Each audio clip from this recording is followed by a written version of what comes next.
Emily wasn't expecting me home early. That's why she was half naked, tangled up with some guy in our bed, moaning his name like I never existed. For a second, I couldn't move. My brain refused to process what I was seeing. The woman I had spent 15 years with, the one who promised me forever, was arching her back under another man like she had never been touched before. Then she saw me. Her gasp shattered the moment. She scrambled to pull the sheets over herself, wide-eyed, mouth opening and closing like a fish out of water. The guy, some cocky-looking idiot with a gym rat physique, just smirked and leaned back, completely unbothered. "You're early," Emily finally stammered. That was all she had to say. My hands clenched into fists, rage roaring inside me. "You really think that's the problem here?" My voice was calm, too calm. The kind of calm that comes right before a storm rips everything apart.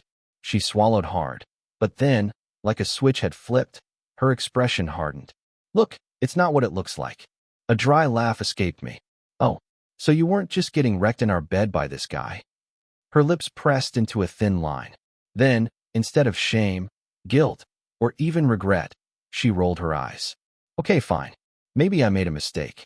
She gestured vaguely toward the stranger still lounging beside her. "But honestly, Connor, you've been so boring lately. I needed this." I stared at her, every ounce of love I had left turning to dust. That was the moment I knew. Emily was never the woman I thought she was. And this wasn't just betrayal. This was war. Emily's words hung in the air like poison, seeping into every corner of my mind. I needed this.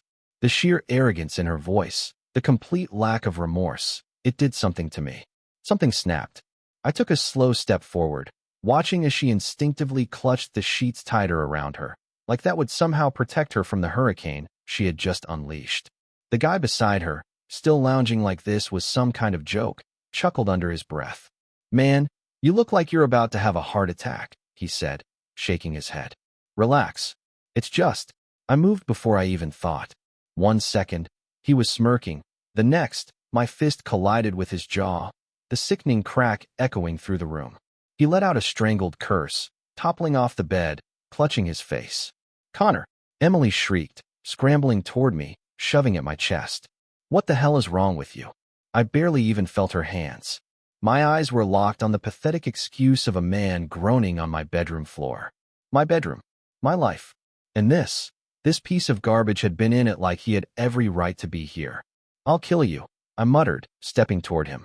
The guy held up a hand, still cradling his jaw. Hey man, chill. I didn't know she was married." Emily scoffed. "Oh, please, Jason. Stop lying." Jason. That was his name. I committed it to memory, my fingers twitching with the urge to do a lot more than just one punch. Emily was still pushing at me, her voice shrill. "You're acting crazy. It's not like I was sneaking around. You're the one who said we should explore things." I froze. She had the audacity to throw that in my face. Months ago, we had been in a rough spot. I had suggested therapy. She had suggested something else. Maybe we just need some space. Maybe we should open things up a little. Just to see. I had laughed it off, thinking she was joking. She never brought it up again, so I had assumed she realized how ridiculous it was. Apparently not. "You actually went through with it?" My voice sounded distant, even to my own ears. Emily folded her arms. "You never said no." A humorless laugh escaped me. "I never said yes either." She rolled her eyes. Details. Jason, who had started crawling toward his jeans, snorted. "Damn, bro. That's rough." That was it. I lunged for him, but he scrambled to his feet, grabbing his shirt off the floor. "Look, man, I'm out, all right. I don't need this drama." He shot Emily an amused glance. "Call me later, babe." Babe. The way she didn't even flinch at the nickname made something deep inside me turn ice cold. Jason slipped past me, moving fast before I could take another swing. A second later, the front door slammed shut, leaving just the two of us standing in the wreckage of what used to be a marriage. Emily sighed, rubbing her temples like she was the one suffering here. "You're being so dramatic." I turned to her slowly, staring like I was seeing her for the first time. The woman I had loved, had trusted with everything, was looking at me like I was the problem. "You don't even care, do you?" I said quietly. She shrugged. "I mean, what do you want me to say?" "Sorry. I had fun, okay? And you've been distant, Connor. Always working, always stressed." I needed something. A laugh bubbled up in my throat, but it wasn't from amusement. And instead of talking to me, you just went out, and what? Slept with the first guy who gave you attention. Of course not, she scoffed. There were a few before Jason. Silence. Everything in me stilled. There were a few before Jason. My ears started ringing. The walls of our bedroom, the one we had built together, shared together, seemed to close in. How long? The words felt like gravel in my throat. She hesitated, then sighed, tapping her fingers against her arm. I don't know. A year? Maybe more. A year. A whole year of lying, sneaking around, coming home to me with someone else's touch still on her. I felt sick. Emily huffed when I didn't say anything. Oh, come on. Don't act like I destroyed something perfect. You weren't exactly Prince Charming. I turned away before I did something I'd regret. My hands were shaking, my vision blurring with a mix of fury and something far worse, heartbreak. A year. A year of my life wasted on a woman who felt nothing. I walked out without another word. I needed air. I needed distance. And most of all, I needed to figure out what the hell I was going to do next. The night air was cold against my skin as I stepped outside, but it did nothing to numb the storm raging inside me. My fists clenched at my sides, my breath coming fast and shallow. The image of Emily, smug, unapologetic, treating me like I was the one overreacting, burned into my brain. A year. She had been lying to my face for a year, sleeping with other men, parading through our home like nothing had changed. And tonight, she had the audacity to act like I was the unreasonable one. My chest tightened. I had to get out of here. Had to move. I got into my car and just drove, my hands gripping the wheel so tightly my knuckles turned white. I didn't even know where I was going. Anywhere but home. Home wasn't home anymore. My mind was racing, jumping between thoughts too fast to catch. How had I not seen it? The late nights, the sudden confidence, the way she stopped caring about the little things between us. I had blamed myself, thought maybe I wasn't giving enough, wasn't paying enough attention. And the whole time, she had been getting exactly what she wanted. Just not from me. The betrayal cut deeper than I thought possible. This wasn't just about infidelity. This was about trust, about respect, about the way she had mocked me, made me feel like nothing while she entertained one guy after another. A red light forced me to stop. My hands were still shaking. I exhaled sharply, rubbing my face. Think, Connor. Think. Emily thought she had won. That much was clear. She had no guilt, no shame. Only irritation that I had found out. And Jason, he wasn't the first. There had been others. My stomach churned at the thought. I couldn't let this slide. I had spent years building a life with that woman, pouring everything I had into a marriage she had already thrown away. And now, she expected me to what? Move on quietly? Let her walk all over me? No. She wanted to play games? Fine. But I wasn't going to lose. The light turned green, and I knew exactly where I was going. 30 minutes later, I was standing in front of a sleek office building, my reflection barely visible in the darkened glass doors. The sign above read, Weston and Avery, Divorce and Family Law. It was late, but I wasn't here for a consultation. I was here for James Weston. James had been my best friend since college, and he was one of the best divorce attorneys in the state. If anyone could make sure Emily didn't walk away from this unscathed, it was him. I pulled out my phone and dialed his number. It rang twice before he picked up. Connor? You good, man? No, I said bluntly. I need your help. Now. There was a pause, then, come up. James was waiting for me in his office, dressed in sweatpants and a hoodie, looking like I had just pulled him out of a Netflix binge. He took one look at me and frowned. Jesus, you look like hell. What happened? I sat down, rubbing a hand over my face. Emily's been cheating. For over a year. His expression darkened. You sure? I laughed bitterly. Walked in on her tonight. Some guy named Jason. She didn't even care, James. Acted like it was nothing. Like I was the one being unreasonable. He let out a low whistle, leaning back in his chair. Damn. I exhaled sharply. I want a divorce.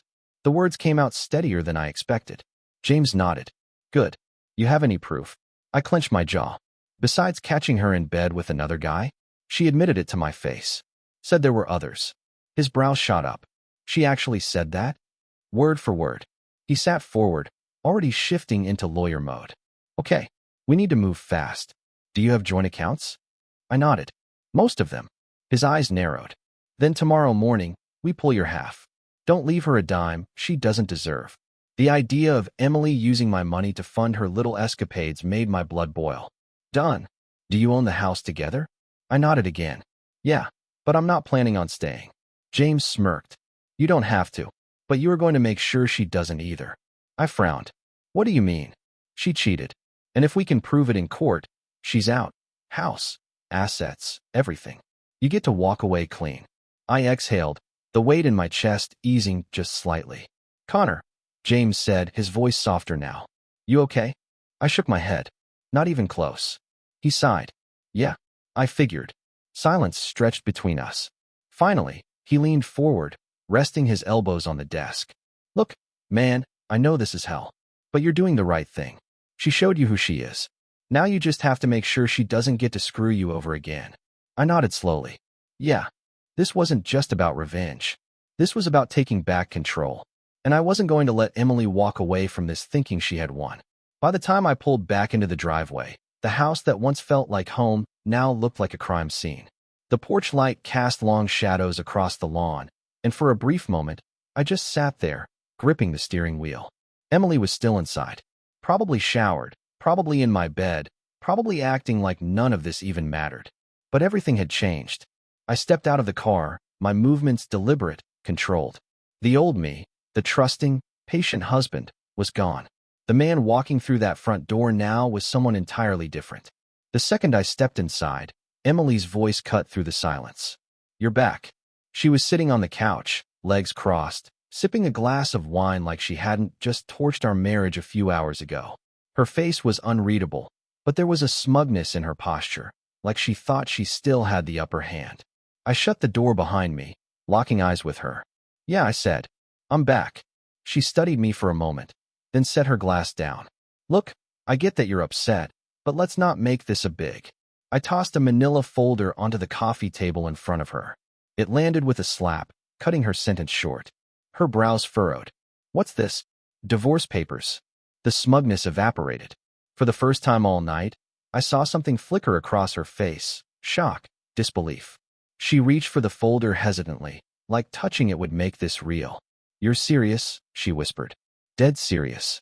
She flipped the folder open, scanning the pages. Her expression hardened. You already had a lawyer draw these up? Didn't take long. She scoffed, shaking her head. Wow, you really think you can just walk away?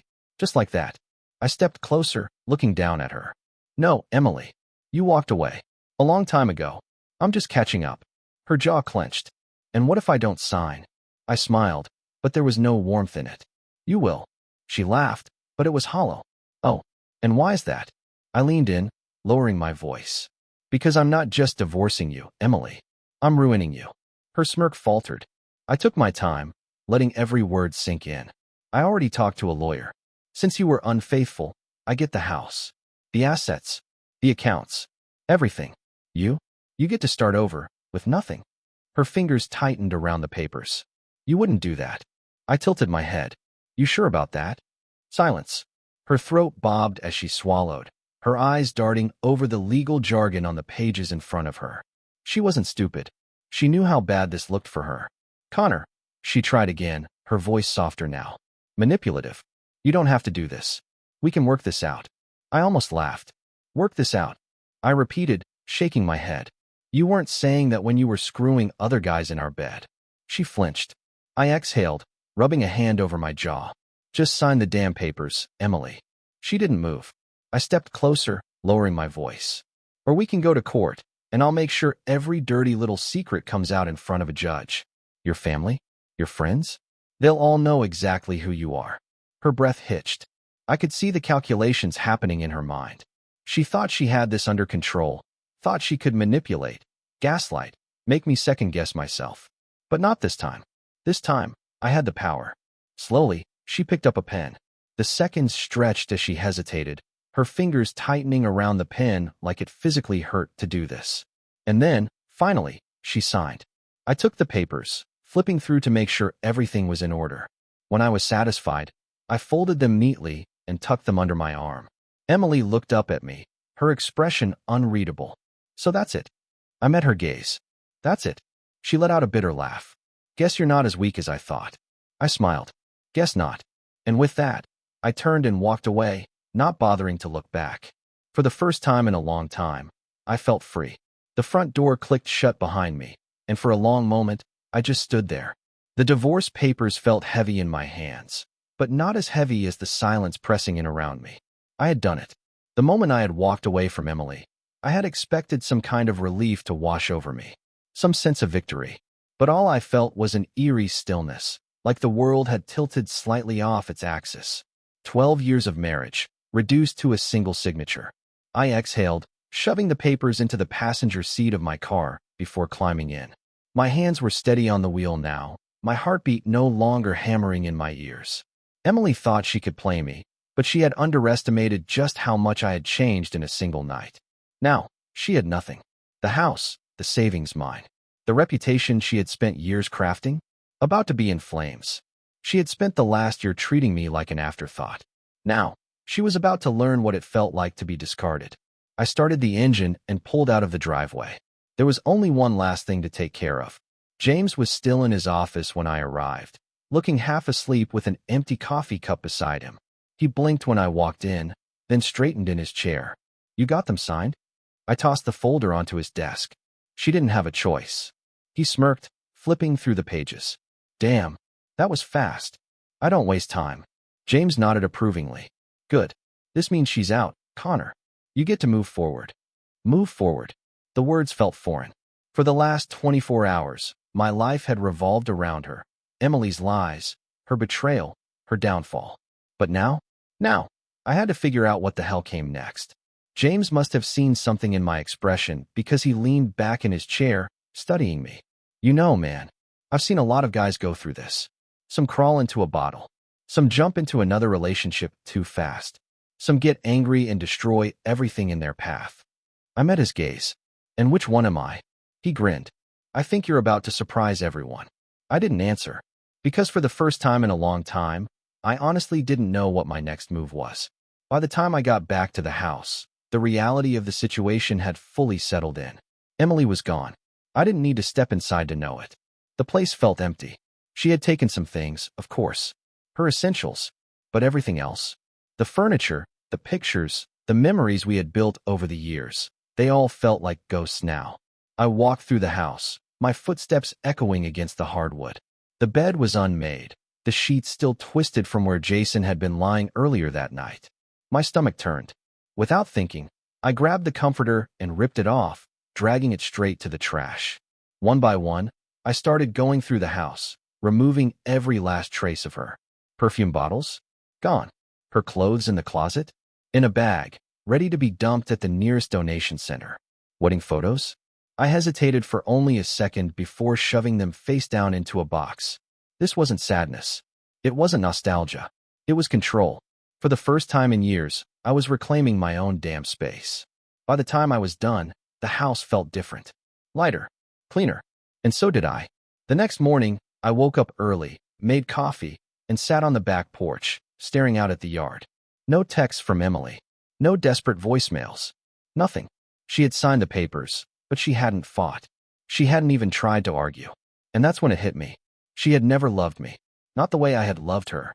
Because if she had, if there had been even an ounce of real emotion left in her, she would have fought. She would have tried to explain, to manipulate, to beg. But she hadn't.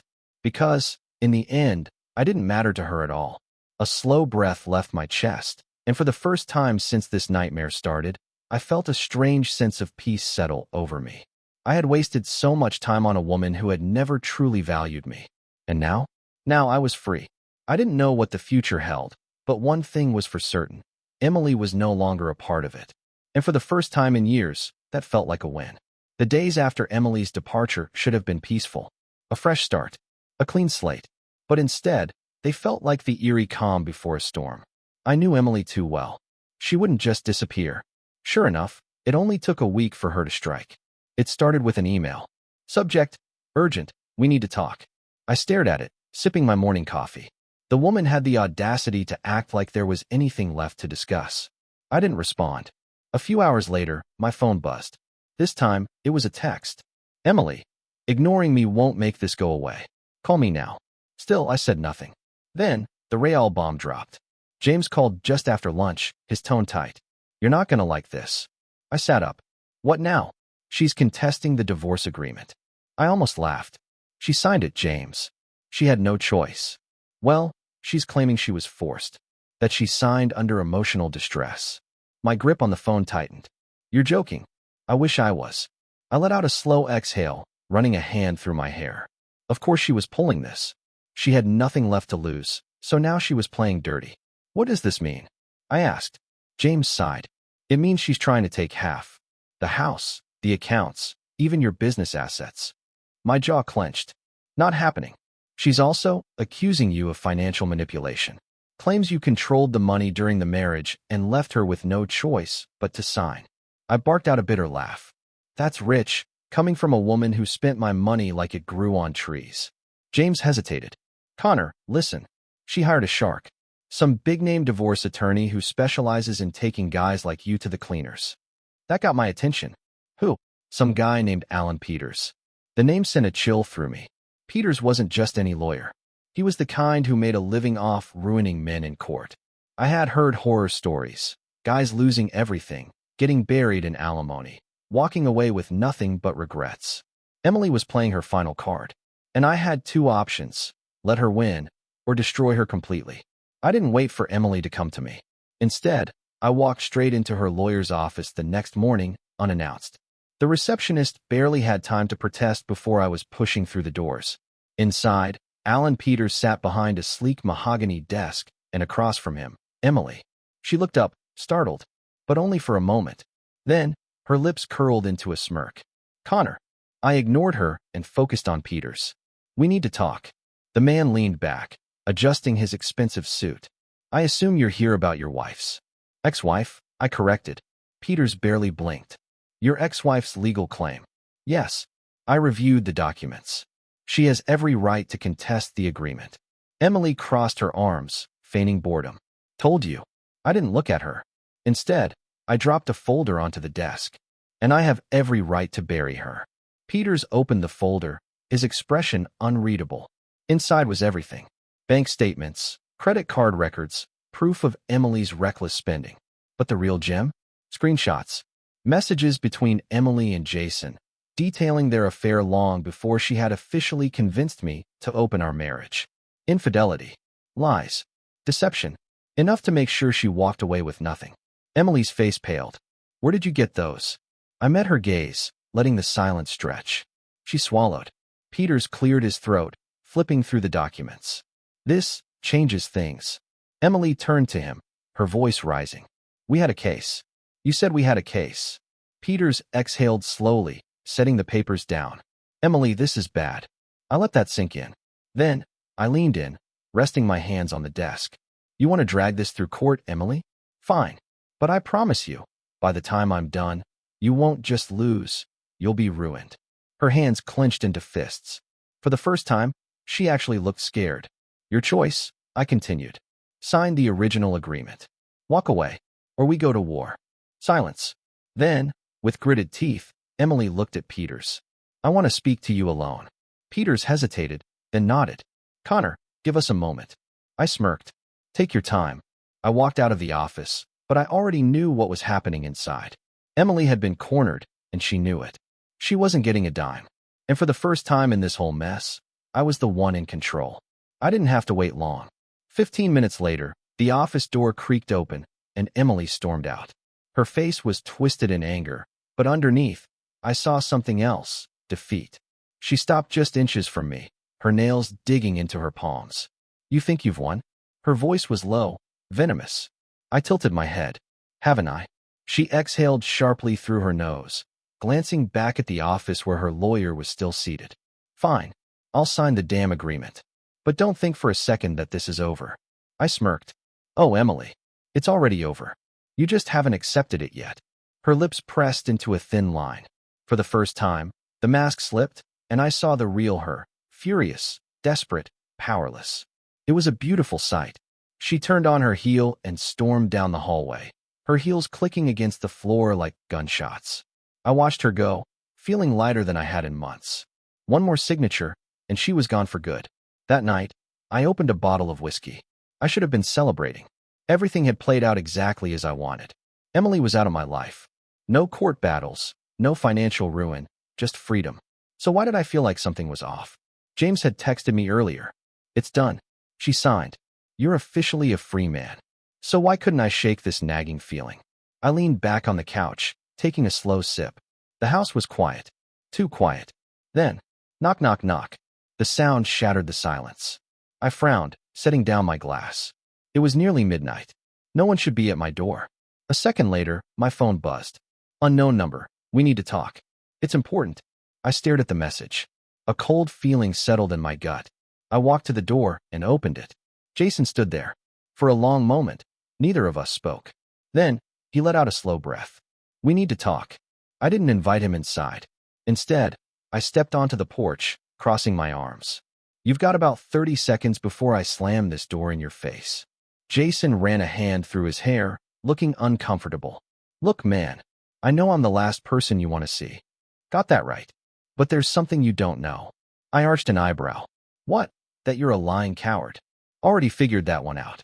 He exhaled sharply. Connor, it wasn't just me. My fingers curled into fists. What the hell are you talking about? Jason swallowed hard, avoiding my eyes. Emily. She wasn't just seeing me. The words hit me like a punch to the gut. I stared at him, my mind racing. She was with, he hesitated. A lot of guys. Not just me. Not just before she convinced you to open the marriage. For years. My breath stalled in my chest. Connor. Jason shifted uncomfortably. She never loved you. She used you. Silence. Then, my voice came out cold, detached. Why are you telling me this now? Jason sighed. Because I thought I mattered to her, too. But the second you cut her off financially, she dropped me. Just like she dropped everyone else. I should have been angry. I should have grabbed him by the collar and thrown him off my porch. But instead, all I felt was nothing. Because deep down, I already knew. I had known for a long time. I had just refused to see it. Emily had never been a wife. She had been a leech. And I had let her drain me dry. I let out a slow breath. You done? Jason nodded. Then get the hell off my property. He hesitated, then turned and walked away. I watched him go, my chest rising and falling in slow, steady breaths. The past year had been a lie. Hell, maybe the entire marriage had been a lie. But it didn't matter anymore. Because now, I was finally, completely free. And for the first time in a long time, I was ready to start over. The morning after Jason's visit, I woke up feeling empty. Not broken. Not angry. Just hollow. Like someone had reached inside my chest and scraped out the last bit of emotion. Emily had been cheating for years. Years. And I had been nothing more than a convenient ATM while she entertained other men behind my back. I should have been furious. Should have felt some burning need for revenge. But all I felt was relief. No more lies. No more manipulation. No more wasted years on a woman who never loved me. The papers were signed. She was out of my life. And now, it was time to make sure she stayed gone. I called James. She signed the papers, I said the moment he picked up. Yeah, I got the confirmation last night. He paused. You okay? Better than I've been in a long time. James exhaled. Good. You're officially a free man. She gets nothing. No house, no money, no support. You won. I ran a hand down my face. Not yet. What do you mean? I need one last thing. James hesitated. Connor, what are you planning? I looked out the window. The sun was rising, casting long shadows over the yard. I just want to say goodbye. Emily agreed to meet. Not because she wanted to. She had no choice. I made it clear that if she wanted any chance of keeping the little dignity she had left, she'd hear me out. We met at a small cafe outside the city, one we used to visit when we were happy. Or at least, when I thought we were. She was already there when I arrived, sitting by the window in oversized sunglasses, as if hiding from the world. I pulled out the chair across from her and sat down.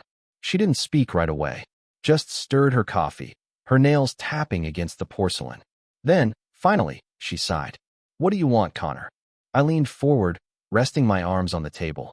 I want to understand. She scoffed. Understand what? How long? My voice was steady. How long have you been lying to me? Emily exhaled through her nose, setting down her spoon. Does it matter? It does to me. She tilted her head, a small smirk playing on her lips. And what if I said, from the very beginning? Something in my chest tightened. She saw it. She enjoyed it. And that was the moment I knew. Emily had never been sorry. Not once. Not for a single second. I nodded slowly. That's all I needed to hear. She raised an eyebrow. That's it. I stood up, pushing the chair back. Yeah, that's it. She scoffed, leaning back in her seat. You act like you're the victim, Connor. But let's be honest. You let this happen. You were so desperate to believe in your perfect little marriage that you ignored the truth right in front of you. I stared at her for a long moment. Then I smiled. You're right. Her smirk faltered. I let this happen, I continued. I let you happen, and I'll never make that mistake again. She blinked, suddenly unsure of herself. Connor, I'm done, Emily. You don't exist to me anymore. I pulled out a folder from my jacket and placed it on the table. That's a restraining order, by the way. If you so much as breathe in my direction, you'll regret it. Her lips parted slightly. Goodbye, Emily. And with that, I walked out, leaving her sitting there, speechless, powerless, and for the first time in her life, alone. It took months to feel normal again. But one day, I woke up and realized I wasn't thinking about Emily anymore. She was just a bad memory. A lesson learned the hard way. I rebuilt my life, focused on my business, hit the gym, started traveling, and somewhere along the way, I started living again. Not as Emily's husband, not as the broken man she left behind, but as me, stronger, wiser, free. And if there's one thing I've learned from all of this, it's this. Never ignore the red flags. Because the second you do, you've already lost.